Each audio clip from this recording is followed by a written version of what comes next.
Sekitar jam 3 subuh di tanggal 1 setelah malam tahun baru itu, tiba-tiba ada yang buka tenda kita. Dan yang buka tenda itu bilang,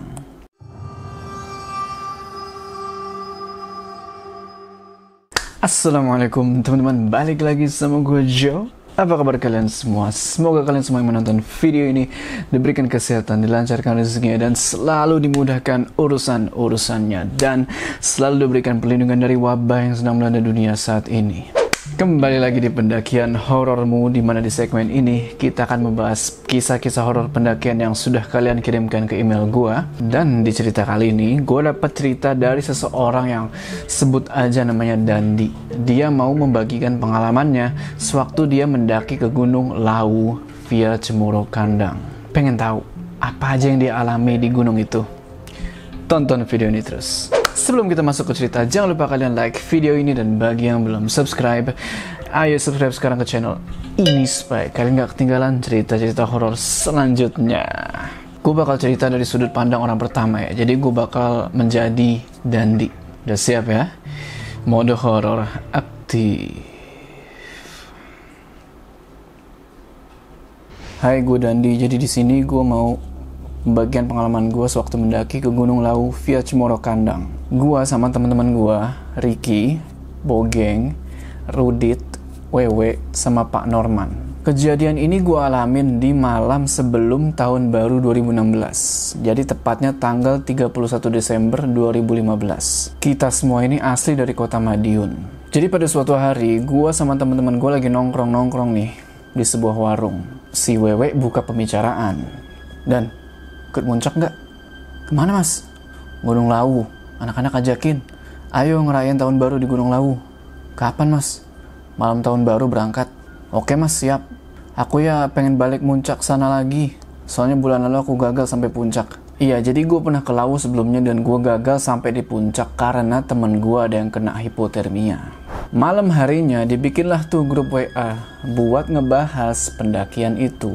Dan disepakati kalau kita bakal berangkat ke Gunung Lawu pada tanggal 30 Desember 2015 malam. Singkat cerita, tibalah hari H. Gua sama yang lainnya janjian buat kumpul di markas kita sekitar jam 8 malam. Pas gua sampai, ternyata udah pada kumpul semua tuh. Pak Norman sama yang lainnya udah pada bawa carrier masing-masing. Kira-kira jam 8:15 berangkatlah kita ke Gunung Lawu, dan di tengah perjalanan kita sempat mampir sebentar di sebuah minimarket buat nambah-nambah logistik. Setelah kita menempuh perjalanan jauh, sampailah kita di base camp Cemoro Kandang. Di base camp kita istirahat dulu di salah satu warung yang ada di sana. Makan mie rebus sama ngerokok-ngerokok lah sebelum mendaki. Waktu itu udah jam 11 malam. Kita terus ngurus simaksi dan segala macamnya. Setelah itu kita berdoa, dan sekitar jam 11:15 kita mulailah pendakian menuju ke pos 1. Baru jalan sekitar 200 meteran, temen gua yang sebut aja namanya Ricky nyeletuk. Jadi si Ricky ini orangnya emang suka ngelucu dan rada banyak ngomong. Dia bilang, lah jalan kayak gini aja kok berat. Spontan kita semua langsung ngelirik ke arah Ricky, dan Pak Norman bilang ke dia, hus, ngawur mulutmu. Pak Norman ini bisa dibilang dia lumayan berpengalaman lah dalam hal pendakian, dan dia adalah senior pecinta alam. Gak lama setelah Ricky ngomong kayak gitu, dia kesandung, terus jatuh. Wewe nyeletuk, syukurin, kualat kan? Nah, dari sini semuanya berubah. Ricky yang tadinya banyak ngomong, sekarang jadi diem dan milih buat di paling belakang, jadi sweeper. Teman-teman yang lain rada bingung tuh, kok si Ricky tiba-tiba begini? Tapi kita positive thinking, mungkin dia kapok. Lanjut jalan lagi, beberapa meter kemudian, Pak Norman yang waktu itu jadi leader ngomong, Astagfirullahaladzim. Ngomongnya pakai suara pelan. Gua yang emang persis di belakangnya Pak Norman denger. Terus gue tanya ke dia, kenapa Pak? Pak Norman cuma bilang, gak apa-apa, ayo lanjut. Jalan lagi, dan beberapa langkah kemudian, kaget kita. Kita ngeliat sosok tinggi gede, tingginya itu ngelebihin tingginya pohon. Badannya hitam, bulunya banyak, taringnya panjang, matanya merah gede banget.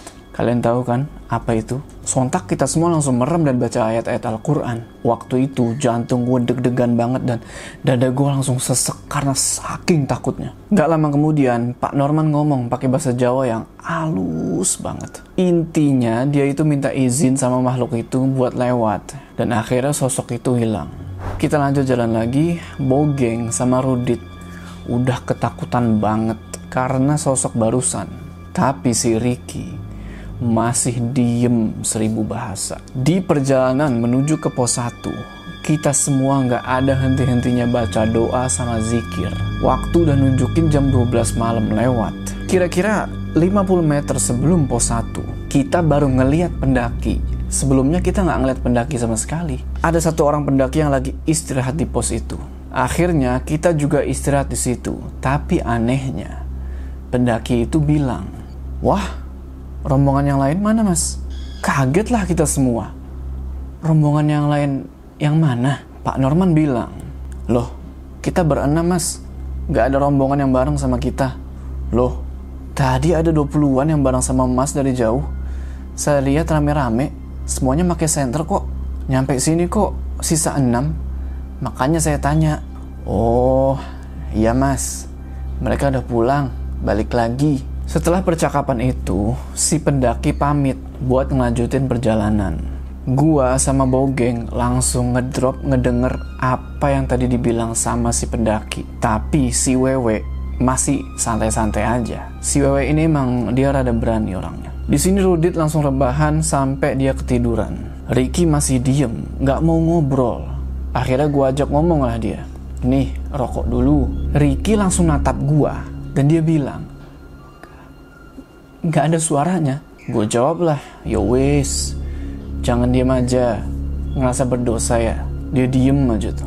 Kita istirahat di pos 1 selama kurang lebih 15 menit sambil ngerokok-ngerokok. Pak Norman lagi nyanyi-nyanyi, Rudit ketiduran, Ricky posisinya itu kurang lebih 5 meteran dari gue. Waktu itu dia cuma duduk aja sambil ngeliatin tanah, bengong. Singkat cerita, setelah istirahat kita lanjut jalan ke pos 2. Sepanjang perjalanan ke pos 2, ada beberapa hal ganjil yang kita alamin. Si Ricky senyum-senyum sendiri. Jadi dia senyum, terus biasa lagi, senyum, biasa lagi. Rudit sama Wewe udah ngerasa aneh sama tuh anak. Kayak ada yang gak beres. Bener aja, pas kita lagi jalan kayak gitu, kedengeran suara. Ternyata si Ricky jatuh, pingsan. Kita semua kaget dan langsung nyenderin dia ke pohon dan berusaha buat nyadarin dia. Gak lama kemudian, dia bangun dan keluar suara dari mulutnya. "Aku gak senang karo bocah iki." Wah, Ricky kesurupan. Gua, Bogeng sama Rudit udah pucat di situ. Wewe langsung baca-baca doa dan berusaha buat komunikasi sama makhluk yang ada di dalam tubuhnya si Ricky. Sosok itu bilang, "Kalau kalian mau menikmati tempat ini, jangan sekali-sekali ceroboh dalam melakukan pendakian.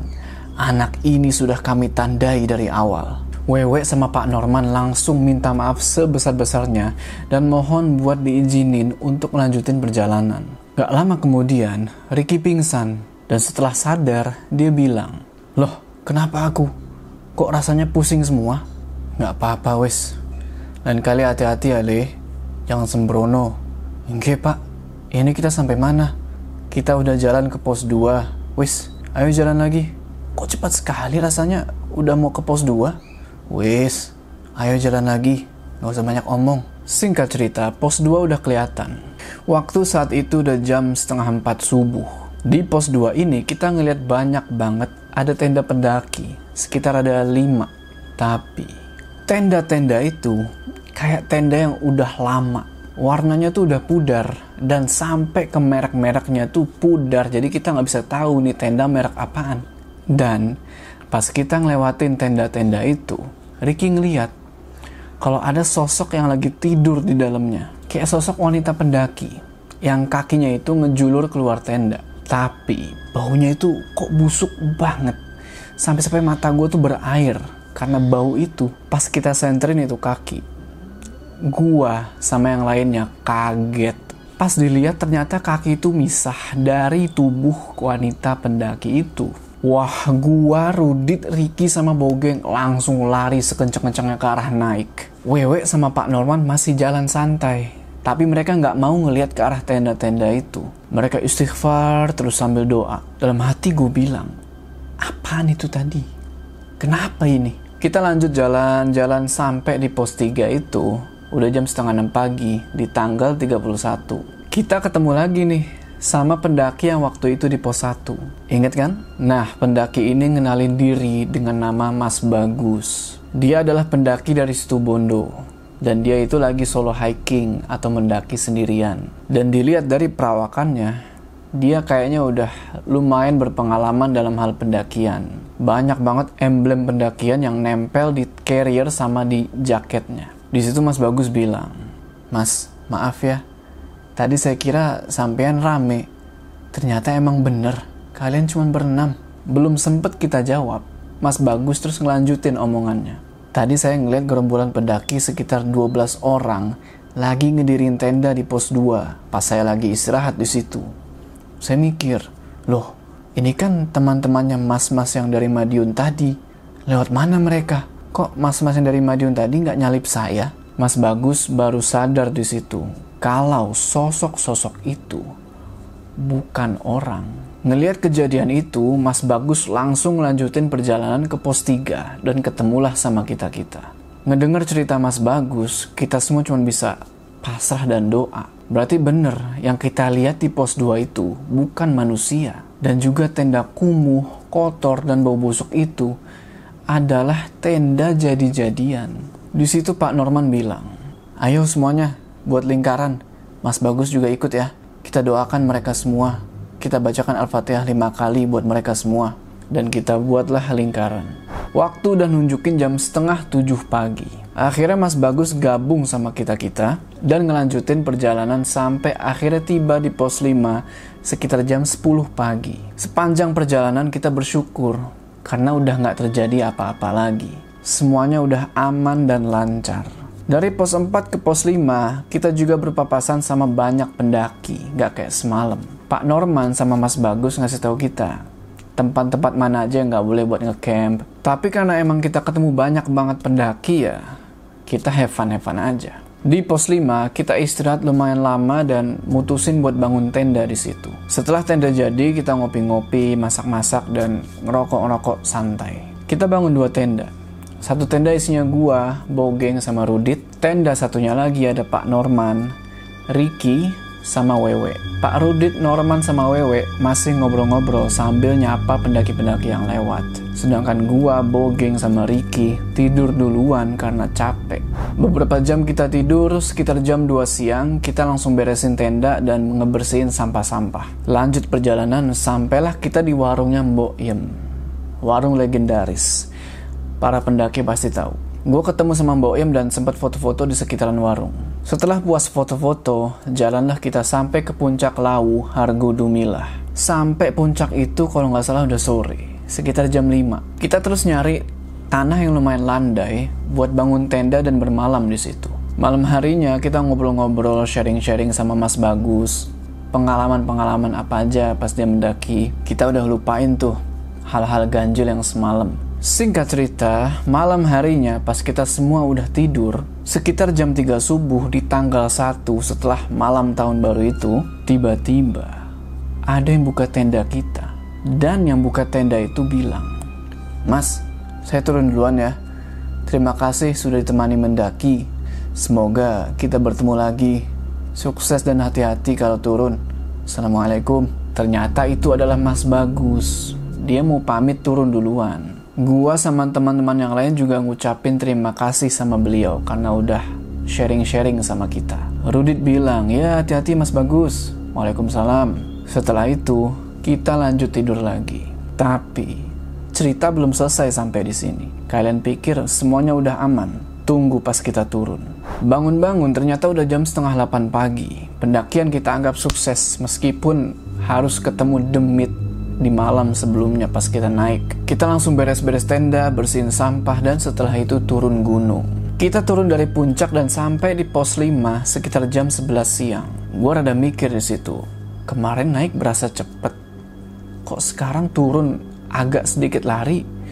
Jadi lama. Gue masih berusaha buat positive thinking. Mungkin kemarin pas gue naik, gue terlalu bersemangat. Kita terus turun sampai di pos 4. Nah, pas di pos 4 ini, Ricky kakinya kram dan kepleset jatuh ke arah jurang. Sontak kita semua langsung sigap nolongin dia. Ricky nangis di situ karena kakinya keseleo dan betisnya bengkak. Rudit langsung turun tangan. Rudit ini adalah anak lulusan S1 keperawatan dan dia juga bertugas di salah satu puskesmas di kota Madiun. Karena kejadian Ricky kepleset ini, kita mesti molor di tempat itu selama kurang lebih 2 jam. Dan gua nggak tega juga ngeliat Ricky yang kesakitan. Waktu udah jam 2 siang. Dan posisi kita masih di pos 4. Karena nggak mau berlama-lama lagi, Pak Norman langsung ngajak kita semua buat lanjut turun. Walaupun udah nggak mungkin kita bisa sampai base camp sebelum maghrib. Akhirnya kita semua turun pelan-pelan. Sambil sesekali bantuin Ricky kalau ngelewatin jalanan yang terjal. Di sini, kita semua udah mulai ngerasain hawa yang aneh lagi. Waktu itu udah jam 4 sore. Tapi kita belum juga sampai di pos 3. Tiba-tiba gua ngedenger suara gamelan Jawa diiringi sinden yang lembut banget. Sindennya itu menggunakan tembang macapat. Gua langsung diem dan berusaha buat nyuekin hal itu. Ternyata Bogeng juga denger suara itu. Tapi Pak Norman sama Wewe masih santai-santai aja. Bogeng terus nyolek gua dan bilang, "Dan, denger nggak? Itu suara apa ya? Aku takut." Wes menengo, nggak usah didengerin. Lanjut jalan. Nggak terasa, udah jam 5 sore, kita belum juga sampai di pos 3. Dalam hati gue bilang, ada apa ini? Kok lama banget nggak sampai-sampai? Nggak disangka-sangka, Pak Norman juga bilang, Allahu Akbar. Ada apa ini? Apa salah kami? Di situ gue udah mulai merinding. Suara gamelan masih kedengeran. Semakin turun, semakin jelas suara gamelan itu. Dan semakin jelas pula suara sindennya. Seolah-olah di bawah itu lagi rame, ada hajatan. Gue udah capek dan gak kuat. Sembari ngerangkul Ricky yang susah jalan. Sampai akhirnya maghrib tiba, kita masih di jalur menuju ke pos 3. Dan juga, yang anehnya, kita nggak ketemu pendaki satupun. Sekitar jam 7-an baru kita ngelihat pos 3. Dan di situ gue kaget bukan main. Banyak banget sampah dan bekas rokok. Ya otomatis kita nggak bisa bangun tenda di situ karena sampahnya banyak banget. Terpaksa kita harus ngelanjutin perjalanan ngelewatin pos 3 itu. Pas kita ngelewatin pos 3, tiba-tiba ada suara dari belakang, seolah-olah lagi ngejar kita. Larinya cepet banget. Mas Bagus tadi sempat ngasih wejangan. Kalau dengar suara apa-apa, jangan nengok ke arah sumber suara itu. Kita semua terus jalan ke pos 2. Tapi, suara langkah kaki itu masih kedengeran ngikutin kita dari belakang. Dan bener aja, kedengeran suara duar. Bikin kita kaget bukan main. Ada satu pohon yang kayak abis disambar petir. Pohon itu berasap dan masih ada percikan api. Wewe langsung istighfar di situ. Karena muncul sosok Banaspati. Sosok itu terbang di atas kita dan gue langsung baca ayat kursi. Setelah gue baca ayat kursi, sosok itu hilang. Tapi suara gamelan masih ada dan nadanya masih sama. Nada tembang Jawa yang judulnya itu Gambang Suling. Pada akhirnya kita sampai di pos 2. Di situ sepi. Dan gue masih ingat kejadian kemarin yang bikin gue trauma buat berhenti di situ. Tapi mau gak mau kita harus istirahat di pos 2 itu. Karena udah capek banget.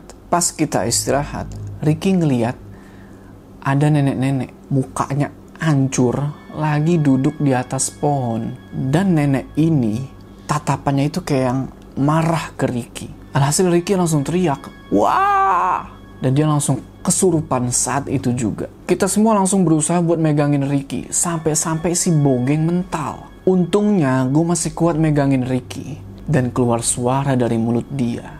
"Anak ini bakal saya bawa. Anak ini bajingan.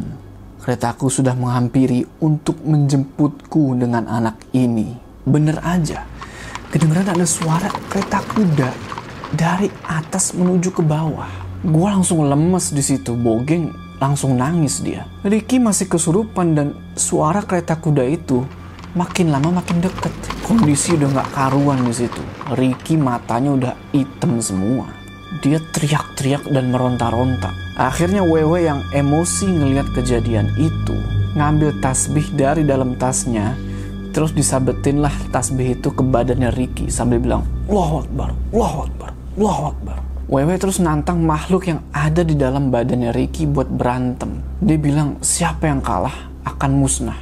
Dalam hati gue, ini orang berani banget. Gue sama Wewe udah kenal selama 3 tahun.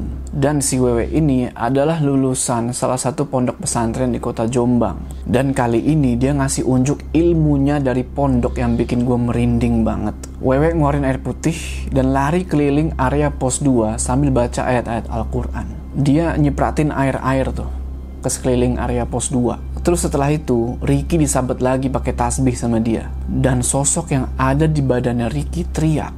Suaranya itu ganti-ganti. Ada suara anak kecil, wanita, nenek-nenek, macan, dan terakhir suaranya berat. Setelah itu Wewe mukul tanah sambil ngomong sesuatu pakai bahasa Arab. Gua nggak tahu ngomong apa dia. Seketika itu juga angin kencang berhembus. Udara langsung jadi dingin. Sampai akhirnya kelihatan sosok-sosok pocong yang keluar dari pohon terbang ke atas kayak asap kabut. Gak lama kemudian Ricky sadar dan langsung ditanya sama Wewe, kamu ngelakuin apa? Jawab jujur. Udah, ayo kita jalan lagi. Ayo kita turun. Kami pun langsung turun secepat mungkin. Dan gak disangka-sangka dari pos 2 ke base camp itu cuma makan waktu sekitar 2 jam. Waktu udah normal lagi. Singkat cerita, kita sampai di base camp dan istirahat di salah satu warung.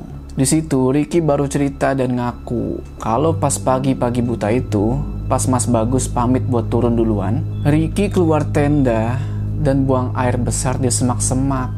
Tapi, maaf, kotorannya itu dibiarin gitu aja. Gak dikubur, gak disiram, gak diapain. Udah dibiarin gitu aja. Langsung ditinggal udah kayak binatang. Ngedenger kayak gitu, kita semua langsung emosi sama dia. Wewe bilang ke dia, kalau nggak ada saya tadi, kamu udah mati leh, dibawa penunggu dari atas. Ricky ya langsung menyesal dia di situ. Akhirnya waktu udah nunjukin jam 10 malam dan kita langsung jalan pulang ke rumah masing-masing. Beberapa waktu kemudian setelah pendakian itu, gue dapet kabar kalau Ricky masuk rumah sakit dan dia katanya udah koma selama 7 hari. Gue sama teman-teman yang lain ngejenguk Ricky dan bener aja. Ternyata Ricky masih sering kesurupan di rumahnya dan orang tuanya nggak kuat ngeliat Ricky yang kondisinya kayak gitu. Terpaksa Ricky dirawat di salah satu rumah sakit di Madiun dan baru dipulangin setelah 10 hari ngejalanin perawatan. Setelah ngejalanin perawatan di rumah sakit, Wewe langsung ngajak Ricky buat ke Jombang, yaitu ke gurunya Wewe dulu, pas dulu dia masih mondok. Dan di situ Ricky diruqyah selama 2 hari. Dan alhamdulillah dia udah sembuh total dan bebas dari gangguan-gangguan gaib. Oke teman-teman, gimana tuh tadi ceritanya? Tulis pendapat kalian di kolom komentar ya. Lagi-lagi pelajaran yang bisa kita ambil dari cerita ini adalah kita sebagai pendaki gunung itu adalah tamu. Jadi sudah seharusnya kita harus menjaga sikap selayaknya sebagai seorang tamu. Karena di gunung manapun itu banyak penghuninya. Jadi jangan buat mereka marah dengan perilaku kita yang gak sopan. Contohnya ya seperti apa yang Ricky lakuin di cerita tadi. Sebelum kita berpisah, jangan lupa kalian like video ini dan bagi yang belum subscribe, ayo subscribe sekarang ke channel ini supaya kalian gak ketinggalan cerita-cerita horor selanjutnya. Gua Jo, sampai ketemu di cerita selanjutnya.